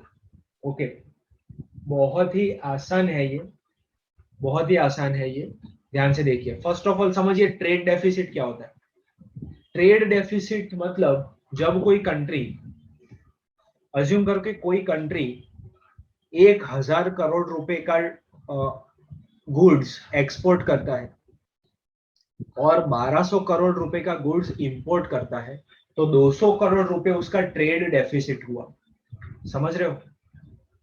हमेशा कोई country के economical growth के लिए, कोई कंट्री की स्टेबिलिटी के लिए क्या होना चाहिए, उसका एक्सपोर्ट ज्यादा होना चाहिए इंपोर्ट से। उसका एक्सपोर्ट इंपोर्ट से ज्यादा होना चाहिए, तब वो कंट्री आगे बढ़ता है। सबसे ज्यादा फाइनेंशियली अभी मिडल ईस्ट के कंट्री आगे, क्योंकि वो एक्सपोर्ट ही करते जा रहे हैं ऑयल। ठीक है, everybody is getting what trade deficit is. अगर मेरे कंट्री का इंपोर्ट ज्यादा है एक्सपोर्ट से, तो बोलेंगे कि कंट्री जो है वो ट्रेड डेफिसिट में है। ओके, न्यूज़पेपर में कभी आप आते हैं ऐसे रिपोर्ट्स कि ट्रेड डेफिसिट इतना हुआ। खाद, गुजराती न्यूज़पेपर में खाद लखेलू है, नाणाकीय खाद। ओके, डेफिसिट मतलब नुकसान नहीं, डेफिसिट मतलब गैप, वो गड्ढा जो हमको भरना है। डेफिसिट नॉर्मल लैंग्वेज में डेफिसिट नहीं होना चाहिए, डेफिसिट मतलब नेगेटिव पॉइंट, लेकिन डेफिसिट का एक्चुअल मतलब नुकसान नहीं होता है, नाणाकीय खाद। Okay everybody, trade deficit clear है ना? तो अब हमें ये पूछा गया है कि कौन से साल में ट्रेड डेफिसिट इंपोर्ट का एक्सपोर्ट का 1/5 है, कौन से ईयर में ट्रेड डेफिसिट एक्सपोर्ट का 1/5 है। Okay, so first of all तो हम ये देखेंगे कि डेफिसिट है कितने सालों में। डेफिसिट उधर ही है जिधर इंपोर्ट ज्यादा है एक्सपोर्ट से। So we have deficit in 2003, 4, 5, 6 and 7। यहाँ पे एक टेक्निक बनाई है इन लोगों ने, जिसकी वजह से काफी स्टूडेंट्स का आंसर जो है ना वो 2000 आ रहा था। इन्होंने क्या किया है, आपकी सिली मिस्टेक्स को इंड्यूस किया है, पहले एक्सपोर्ट दे दिया है। लेफ्ट साइड का कॉलम आपका एक्सपोर्ट है भैया। ओके, तो एक्चुअली 2000, 2001, 2002 में तो एक्सपोर्ट ज्यादा है, तो ट्रेड डेफिसिट कैसे होगा, राइट। 2003, 4, 5, 6 एंड 7 में ट्रेड डेफिसिट है क्योंकि इंपोर्ट ज्यादा है। Everybody is getting this? ये सिली मिस्टेक हो जाती है काफी लोगों से, समझ में आ रहा है ना सबको? राइट। तो देखना पड़ेगा, लेजेंड बहुत मैटर करती है, इसको लेजेंड बोलते हैं कोई भी चार्ट में, एक्सिस के ऊपर कौन किधर है उसको लेजेंड बोला जाता है, राइट। तो ये जो लेजेंड है वो बहुत मैटर करती है। अब मुझे ये देखना है कि डेफिसिट कितनी है और वो एक्सपोर्ट का कितना अमाउंट है। तो 2003 में डेफिसिट कितना है, 10 यूनिट्स, 10,000 करोड़ या जो भी है, 10 करोड़ जो भी यूनिट है, करोड़ ऑफ रुपीस। ओके, तो डेफिसिट है 10 करोड़ और एक्सपोर्ट है 2003 में, 2003 में एक्सपोर्ट है 60 करोड़, तो 1/5 नहीं हुआ। 2004 में डेफिसिट है 10 करोड़, एक्सपोर्ट है 70 करोड़, तो यहाँ पे भी 1/4 नहीं हुआ। 2005 में डेफिसिट 20 करोड़ और एक्सपोर्ट है 70 करोड़, तो 1/5 नहीं होगा। 2006 में deficit 20 crore and export 100 crore है, तो 2006 is the correct answer. Deficit की वैल्यू 20 करोड़ जो एक्सपोर्ट की वैल्यू से 1/5 हो रही है। Everybody is getting this. 2007 में भी नहीं हो रहा है, 10 crore and 110। Everyone is getting. हमारा आंसर 2000 को दही जमाना है। लैक्टोबैसिलस पता है ना, कर्ड फॉर्म कैसे होता है दूध में, लैक्टोबैसिलस बैक्टीरिया फॉर्मेशन होने से दही कर्ड फॉर्म होता है, right. Growth of bacteria in milk leads to curd formation. Minimum bacterial population density of 0.8 is needed to form curd. इसका मतलब क्या हुआ, आपने देखा है कभी दही जमता है तो कभी खोल के देखते हैं तो देखते हैं कि अभी तो ढीला है, थोड़ा और रखना पड़ेगा, राइट। दही तो पातड़ू से। ओके, सो दैट मीन्स हमें 80% सेचुरेशन चाहिए। 0.8 डेंसिटी अचीव होगी तो कर्ड फॉर्म हो गया ऐसा बोलेंगे हम लोग। ये फर्स्ट इंफॉर्मेशन हमारे लिए, ये पता चल रहा है हमको एवरीवन। 0.8 डेंसिटी रीच करेंगे बैक्टीरिया की तब कर्ड फॉर्म होगा। Okay, in the graph below population density of lactobacillus in 1 liter milk is plotted as function of time। यहाँ पे बताया गया है कि टाइम के साथ कितने मिनट में बैक्टीरिया की पॉपुलेशन कैसे बढ़ती है, पॉपुलेशन डेंसिटी कैसे बढ़ती है। ओके, हमें 0.8 अचीव करना है। 0.8 मतलब इतना अचीव करना है, ये वाला 0.8। समझ में आ रहा है ना सबको, 0.8 तक हमको पहुंचना है।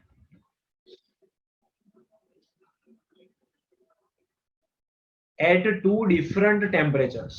हम आप सबको पता होगा कि गर्मी में जल्दी दही फॉर्म होता है, जल्दी बनता है दही गर्मी के अंदर, सर्दियों में टाइम लगता है उसको, राइट। क्योंकि बैक्टीरिया का जो ग्रोथ है, पॉपुलेशन डेंसिटी जो है वो धीरे धीरे बढ़ेगी। ओके, तो उसके लिए ये कर्व हमको दिए गए। Everybody is with me so far. Day 0 पे दोनों 0 मिनट पे दोनों में डेंसिटी 0.0 और ये रेक्टेंगुलर ब्लॉक वाला जो कर्व है दैट इज 37 डिग्री पे। तो उसमें हम लोग कब कितने मिनट में दही जम रहा है, ये जो कर्व है रेक्टेंगुलर वाला, उसमें कितने मिनट पे दही जम रहा है, कोई मुझे बताएगा।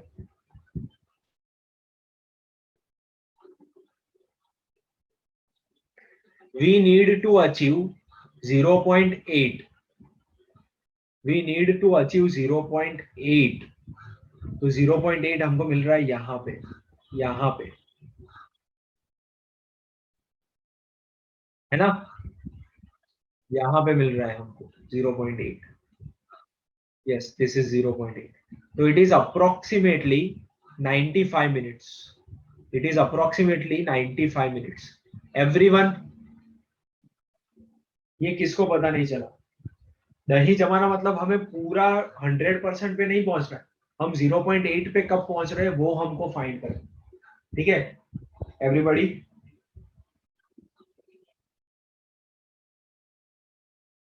गुड। एंड 25 डिग्री वाले में कितने मिनट पे जम रहा है दही, यू कैन से 137 138 समथिंग लाइक दैट। 140 से थोड़ा सा पहले है ये, है ना। अब क्वेश्चन क्या है, दो स्टेटमेंट दिया, पूछा है कौन से स्टेटमेंट सही है। The growth of bacterial population stops earlier at 37 degree Celsius compare to 25. Growth 37 में जल्दी खत्म होता है, ऐसा यहाँ पे कहीं पे पता चल रहा है क्या?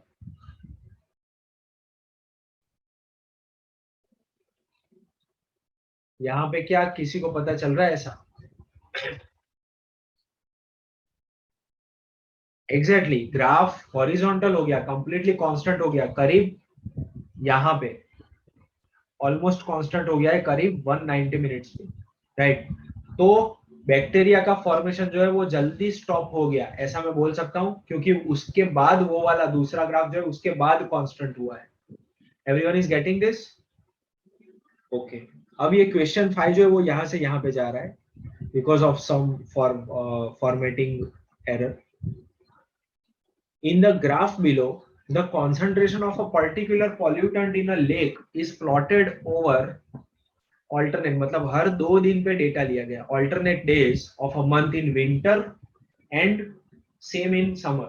ऊपर जो किया ना कुछ वैसा ही है, दो अलग अलग टेम्परेचर पे कोई पॉल्यूटेंट मतलब बैक्टीरिया, वायरस, केमिकल, ऐसी चीजों को ही पॉल्यूटेंट बोला जाता है जिसकी डेंसिटी, जिसकी कॉन्सेंट्रेशन धीरे धीरे बढ़ती या कम होती है. ठीक है, तो क्या बोला गया है, विंटर में और समर में कोई एक लेक के अंदर पॉल्यूटेंट का कॉन्सेंट्रेशन कितना है वो उसके रीडिंग लिए गए यहाँ पे. ओके, तो पहले देखते हैं उसको. देखो समर में क्या हो रहा है, पहले दिन ही पॉल्यूटेंट 2 यूनिट से शुरू हो रहा है, 1.5 से या 2 से शुरू हो रहा है ना. यस, 1.5 से शुरू हो रहा है जी. पहले दिन ही जीरो, फर्स्ट डे, तब 1.5 है पॉल्यूटेंट कॉन्सेंट्रेशन, और फिर ये कर्व धीरे धीरे आगे जाते जाते थोड़ा स्लो होता है और फिर से फास्ट होता है उसका कॉन्सेंट्रेशन, और लास्ट दिन पे अप्रोक्सीमेट 10 यूनिट्स उसका कॉन्सेंट्रेशन है वो महीने के अंदर. एवरीबॉडी समझ में आ रहा है ना? ये तो आसान है, कर्ड से कंडीशंस नहीं दिए इसके अंदर, राइट? और विंटर में क्या हो रहा है, करीब 0.25 से शुरू होके वो 8 पे जा रहा है 30 दिनों के अंदर, और ये हर दूसरे दिन का डेटा है. आपका जो डेटा पॉइंट है, सारे सर्कल सर्कल सर्कल या सारे स्क्वायर स्क्वायर स्क्वायर रिस्पेक्टिवली हर 2 दिन पे एक बार रीडिंग लिया गया. Over the given month, difference between maximum and minimum pollutant concentration is same for summer and winter. Summer में मैक्सिमम कॉन्सेंट्रेशन 10, मिनिमम 1.5, डिफरेंस कितना हुआ 8.5. विंटर में मैक्सिमम कॉन्सेंट्रेशन 8, मिनिमम 0.25, तो डिफरेंस हुआ 7.75. तो first statement is wrong. First statement क्या बोल रहा है कि मैक्सिमम और मिनिमम का डिफरेंस दोनों चार्ट के लिए सेम है. So everybody is getting this, first statement is incorrect. Everybody okay guys? So 10.5 से लेके 1.5 तक, एंड विंटर में 8 and 0.25.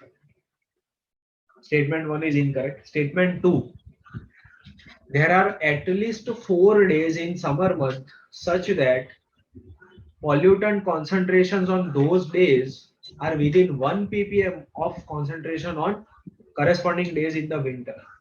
क्या बोल रहा है, कम से कम 4 दिन ऐसे हैं जिसमें समर का कॉन्सेंट्रेशन, समर के वो 4 दिन का कॉन्सेंट्रेशन विंटर के वो 4 दिन से कम है. तो ऐसे क्या 4 दिन है क्या? देखो ऐसा कहां पे हो रहा है, थोड़ा सा जूम करके अगर हम देखें तो समर का कॉन्सेंट्रेशन लो होना शुरू हो रहा है डे नंबर 11 से. समर का कॉन्सेंट्रेशन विंटर के कॉन्सेंट्रेशन से लो हो रहा है डे नंबर 11 से. Everybody is agreeing with me?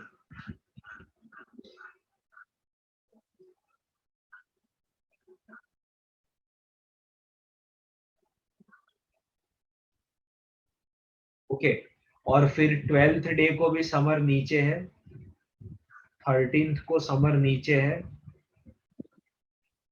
14th को क्या हो रहा है, 14th को समर जो है वो ऊपर चला गया, है ना? यस, और 10th को भी समर ऊपर था। सो एक्चुअली 4 दिन नहीं मिल रहे हमको, सिर्फ 3 दिन ऐसे मिल रहे हैं, हमको सिर्फ 3 दिन मिल रहे हैं।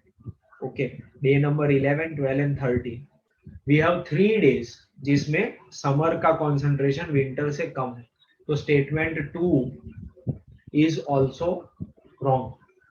Statement 1 and 2 both are false. Everyone, क्या ये सही है क्या?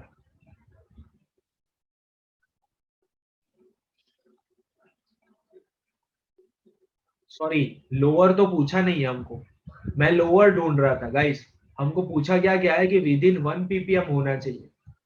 एवरीबॉडी समझ में आ रहा है? हम लोग, मैं फिगर आउट करने का ट्राई कर रहा था कि लोअर कब है। एक्चुअली लोअर नहीं चाहिए, 1 ppm के रेंज में चाहिए, 1 ppm के रेंज में चाहिए। Everyone, there is a difference. तो हम देखते हैं सबसे नजदीक नजदीक कितने दिनों में।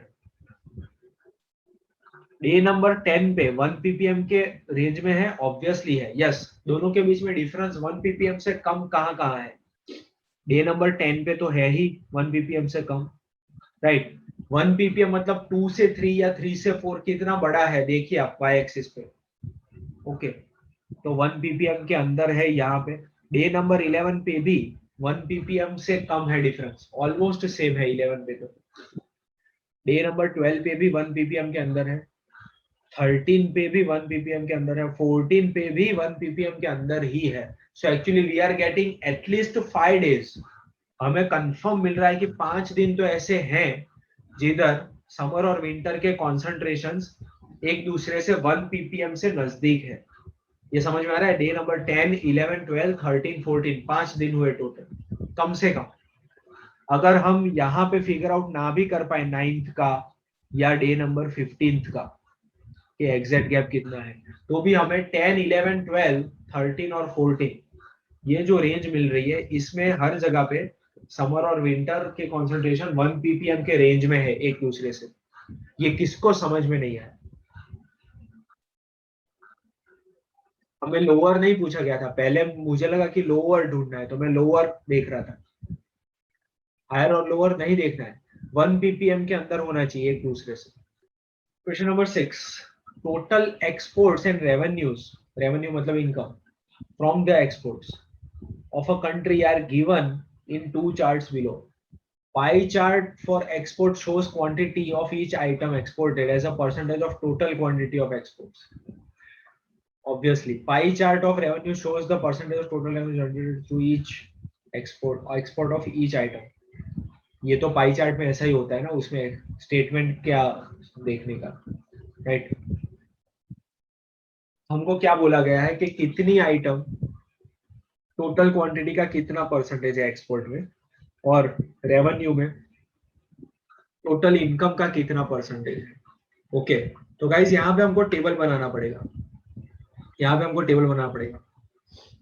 देखो, टोटल एक्सपोर्ट है 500,000 टन्स, टोटल एक्सपोर्ट है 500,000 टन्स। तो आइटम 1 to 6 हम टेबल बनाएंगे। Never jump to conclusion, okay?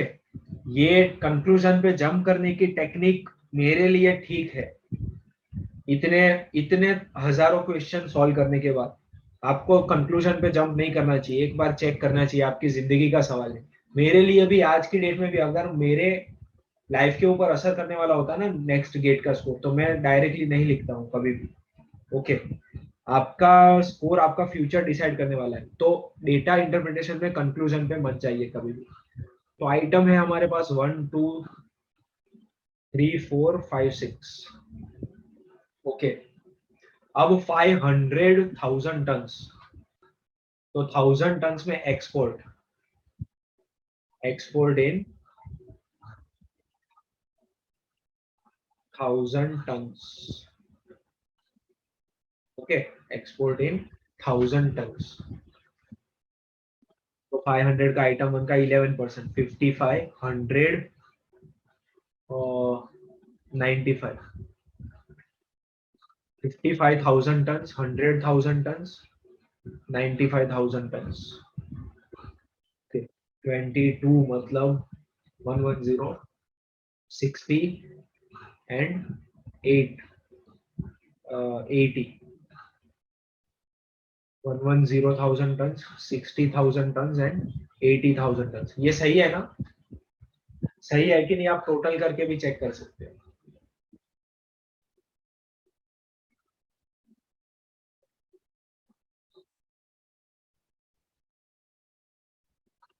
Everybody ये समझ में आ रहा है ये क्या किया हमने? 140 प्लस 250, 250 यहाँ पे 250. Okay right. नाउ हमारे पास है रेवेन्यू जनरेटेड. रेवेन्यू जनरेटेड वो कौन से यूनिट में है? वो हमारे पास है करोड़ रुपीस में. करोड़ 250 टोटल है. Revenue generated we have got in crore rupees. Crore rupees. Okay. तो आइटम 1 का सेल करके कितना मिला? 250 का 12%. 250 का 12%. सो दैट वुड बी कितना हो जाएगा?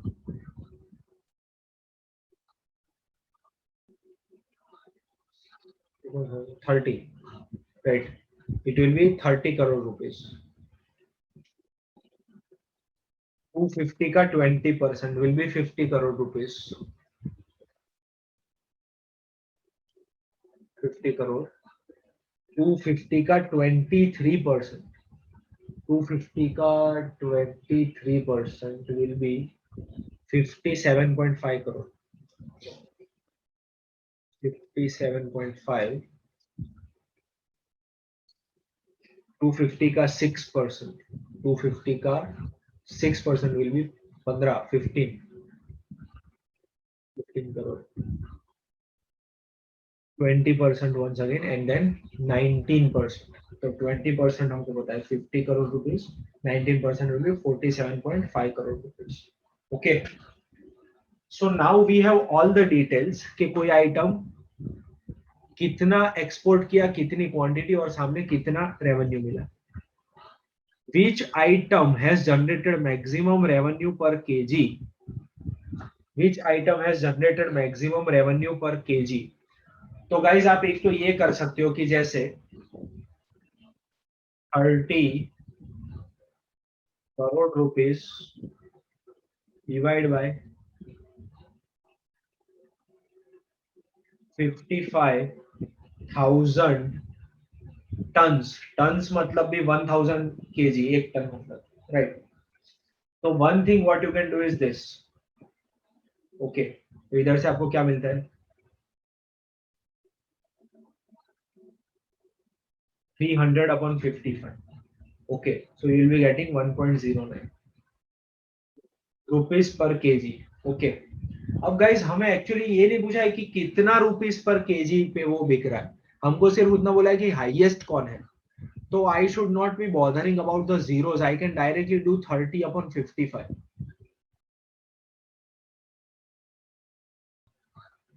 1.09 नहीं मिलेगा इसका. 300 upon 55 तो कुछ और होगा ना. 5.4545.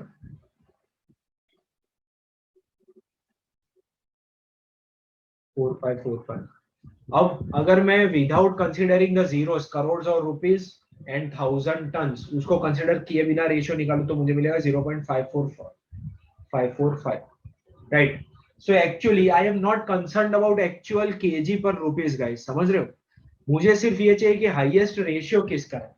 तो I should not be bothering about the zeros. मुझे डायरेक्टली इनका रेशियो ही करना चाहिए. Revenue upon export. Everybody is getting this? क्या बोलना चाह रहा हूं मैं? एवरीवन. तो ये रेवेन्यू अपॉन एक्सपोर्ट करने के लिए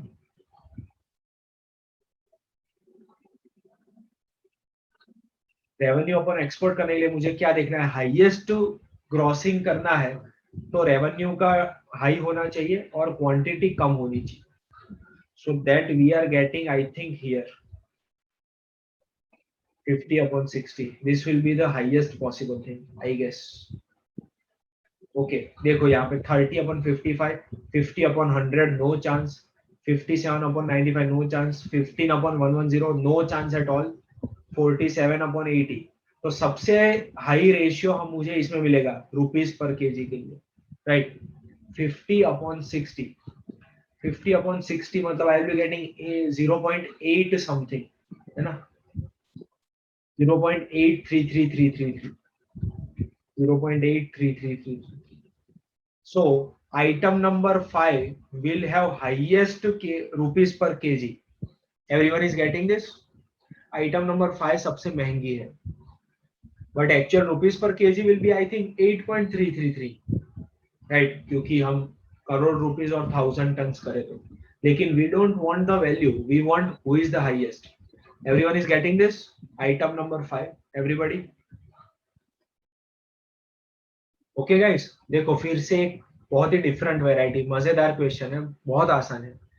An electric bus has onboard instrument to report total electricity consumed since the start of the trip, as well as total distance covered. During a single day of operation, bus travels on different stretches, M and OP. Stretches मतलब trip के अलग-अलग part. Okay. The cumulative distances traveled and corresponding electricity consumption are shown in the table below. कौन से stretch में सबसे कम efficient, सबसे ज्यादा efficiency है, कंजम्पशन पर किलोमीटर इज मिनिमम, समझ रहे हो? आप अपनी गाड़ी या व्हीकल के साथ एवरेज निकालने के लिए कुछ ऐसा ही करते होगे कि भैया पेट्रोल भराने से पहले अब तक 2000 किलोमीटर चला है मेरा व्हीकल, अब और 200 किलोमीटर चला और उसमें इतना लीटर पेट्रोल गया तो मेरी एवरेज इतनी, समझ रहे हो? तो आपने क्या किया, 2200 माइनस 2000 किया कि नहीं? तो that is what we have to do in cumulative reading. Everybody please pay attention. Cumulative readings का मतलब ये होता है कि स्ट्रेच एन 45 किलोमीटर का नहीं है, स्ट्रेच एन 45 माइनस 25 किलोमीटर का है। ये किसको समझ में नहीं आया? हर बार वैल्यू जीरो से शुरू नहीं हो रही है, जीरो से पहली बार शुरू हुई थी और फिर आगे ही चलती जा रही है। एम एन ओ पी कितना डिस्टेंस कवर किया? एम ने 20, एन में 25, ओ में 30 एंड पी में 25।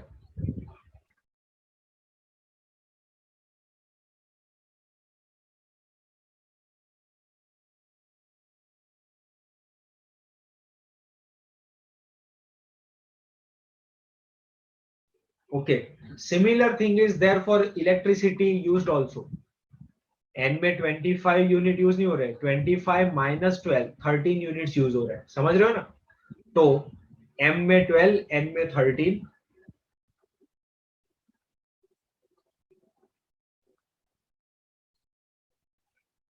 बोलो ओ में कितने यूज हुए? 20 एंड पी में कितने यूज हुए?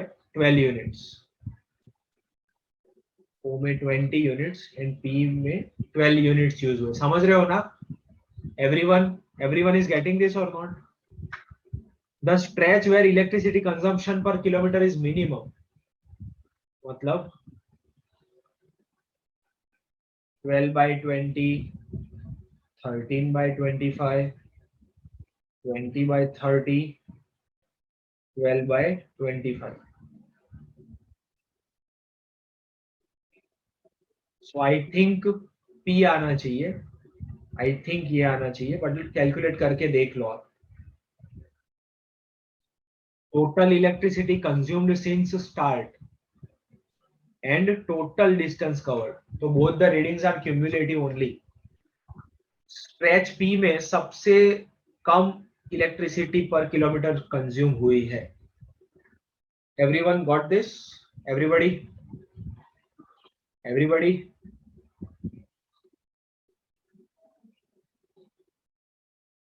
ओके। क्यूमुलेटिव मतलब जो कंटिन्यूअस ऐड हो रहा है, फिर से जीरो से शुरू नहीं हो रहा है, प्रीवियस रीडिंग में ही ऐड होगा, देन इट इज क्यूमुलेटिव।